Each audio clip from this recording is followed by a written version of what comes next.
अस्सलाम वालेकुम स्टूडेंट्स। आज हम चैप्टर 1 के शॉर्ट क्वेश्चंस देखते हैं। लास्ट टाइम हमने एमसीक्यूज देखे थे, उनको डिस्कस कर लिया था। आज हम इसका स्टार्ट लेते हैं। बिस्मिल्लाहिर्रहमानिर्रहीम।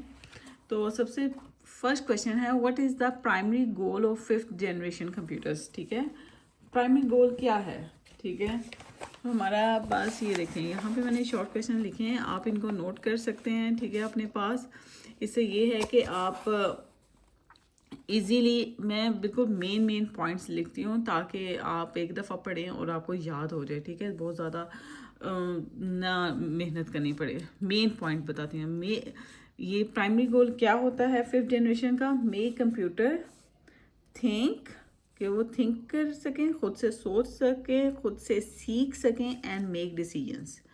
ठीक है, जिस तरह से एक इंसान है, एक इंसान का बच्चा होता है, तो वो क्या करता है, वो जैसे जैसे बड़ा होता है इन्वायरमेंट से खुद से चीज़ें लर्न कर रहा होता है, लैंग्वेज लर्न कर रहा होता है, वहाँ के रूल्स को खुद से लर्न कर रहा होता है, और साथ साथ वो खुद से उसके अंदर सोचने की एबिलिटी भी आ जाती है। फिर उसी डाटा को यूज़ करते हुए खुद से डिसीजन ले सकता है। तो हम ये जो स्मार्टनेस इंसानों में है, तो साइंटिस्ट ने सोचा, जो हमारे कंप्यूटर प्रोग्रामर्स हैं, उन्होंने सोचा हम मशीन्स को इतना स्मार्ट बनाते हैं, वो खुद से लर्न कर रहे हैं, खुद से सोचें और खुद से डिसीजंस लें। ठीक है, जिस तरह से हमारे पास इसकी एग्जांपल है, वॉइस असिस्टेंट है, रोबोट्स हैं, ये सारे क्या है, ये फिफ्थ जनरेशन के हैं। नेक्स्ट क्वेश्चन है, differentiate between volatile and non volatile memory. ठीक है, तो ये देखिए, हमारे पास जो वोलाटाइल है वो टेम्परेरी मेमोरी होती है। ठीक है, और जो टेम्परेरी होता है मीन्स कि जैसे ही पावर स्विच ऑफ होती है तो वो उसके ऊपर जितना भी डाटा होता है, कंटेंट होता है, वो सब इरेज हो जाता है। और non volatile means permanent data, मतलब कि वो रेस नहीं होता है कि जब पावर ऑफ हो, आपका कंप्यूटर शट डाउन भी हो जाए तो जो डाटा आपके मेमोरी में स्टोर है वो वहीं रहता है। तो वोलेटाइल जो होती है फास्टर होती है, नॉन वोलेटाइल स्लोअर होती है। वोलेटाइल मेमोरी में हम डाटा ट्रांसफ़र भी कर सकते हैं, रीड राइट भी कर सकते हैं। ठीक है, रीड एंड राइट। और जबकि यहाँ पर हमारे पास हम ऐसा कोई काम नहीं कर सकते कि उसको इजीली रीड राइट कर सकें या उसमें कुछ चेंजेस कर सकें, वो करना वो हम नहीं कर सकते। तो इसकी एग्जांपल क्या है, रैम। और नॉन वोलेटाइल की एग्जांपल है ROM, read only memory. Next question है, show memory hierarchy with the help of diagram. ये देखें, ये मैंने डायग्राम बनाई है, इसमें पूरी हायरार्की बताई है कि डिफरेंट लेवल्स होते हैं मेमोरी के। जो लेवल 0 पे है रजिस्टर्स, ये फास्टेस्ट होता है। जैसे जैसे आप नीचे को जाएंगे स्पीड जो है वो स्लो होती जाएगी। ठीक है, और जो है फिर आ जाता है हमारे पास कैशे, रैम, मेन मेमोरी होता है रैम, HDD, SSD, ये सेकेंडरी मेमोरी है, ये मैंने शॉर्ट फॉर्म में लिखा है सेकेंडरी।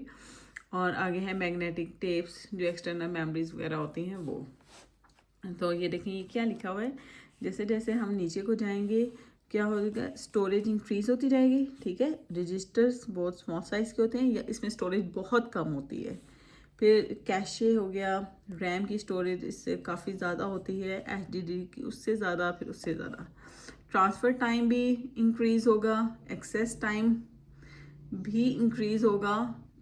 देखें क्या क्या चीज़ें इंक्रीज़ हो जाएंगी जैसे जैसे नीचे जाएंगी, आपकी स्टोरेज, आपका ट्रांसफ़र टाइम, आपका एक्सेस टाइम। ठीक है स्टूडेंट्स, ये हायरार्की याद कर लें और ये 3 पॉइंट्स अपने माइंड में रख लें।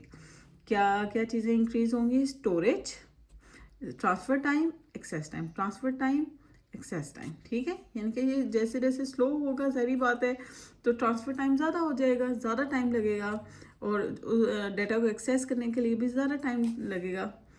तो ये इसकी हायरार्की है। अंडरस्टैंड। चलिए नेक्स्ट क्वेश्चन देखते हैं। नेक्स्ट क्वेश्चन है, why is the word size of a processor important and how does it affect the computer's performance। अच्छा, वर्ड साइज क्या होता है। ठीक है, वर्ड साइज, ठीक है, ये मैंने यहाँ पे आपको अच्छे से समझाया है बहुत इजी वे में। ये वर्ड साइज क्या है? वर्ड साइज क्या है? Number of bits CPU process at once. जब हम वर्ड साइज का बात करते हैं ना कि प्रोसेसर का वर्ड साइज, तो मीन्स के प्रोसेसर एक टाइम में कितने नंबर ऑफ बिट्स को प्रोसेस कर सकता है। ठीक है, वो 32 बिट प्रोसेसर है या 64 बिट प्रोसेसर है। अगर देखें वो 32 बिट प्रोसेसर है तो मीन्स एक टाइम में 32 बिट्स को प्रोसेस करेगा। अगर वो 64 बिट प्रोसेसर है तो मीन्स एट वंस 64 बिट्स को प्रोसेस करेगा। ऑटोमेटिकली हम कह सकते हैं कि large word size means faster processing और बेटर परफॉर्मेंस। ठीक है, जब आपका लार्ज वर्ड साइज होगा तो उसमें ज़्यादा फिर उस तरीके से ज़्यादा फास्ट हो जाएगी प्रोसेसिंग। अंडरस्टैंड? अच्छा, नेक्स्ट क्वेश्चन है, 5th क्वेश्चन हम देखते हैं। हमारे पास 5th ये रहा हमारा 5th क्वेश्चन है। Imagine you are building a custom computer for a friend. ठीक है, give 3 consideration you would take into account this computer. अच्छा, कह रहे हैं कि आप अपने फ्रेंड के लिए कोई कस्टम कंप्यूटर बिल्ड करने जा रहे हो तो आप किन चीज़ों को कंसिडर करोगे?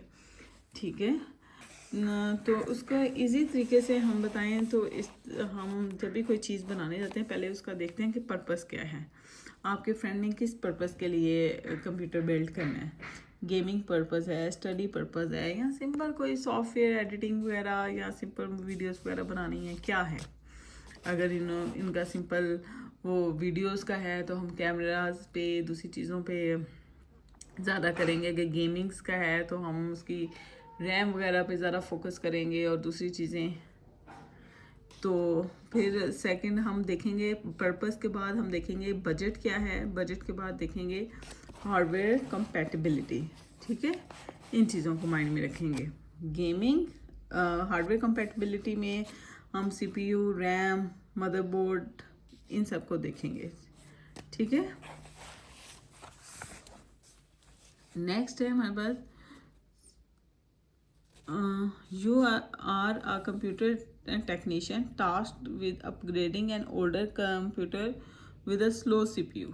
ठीक है, आप एक कंप्यूटर टेक्नीशियन हो और आपको ये टास्क मिला है कि आपने अपग्रेड करना है किसी स्लो CPU को।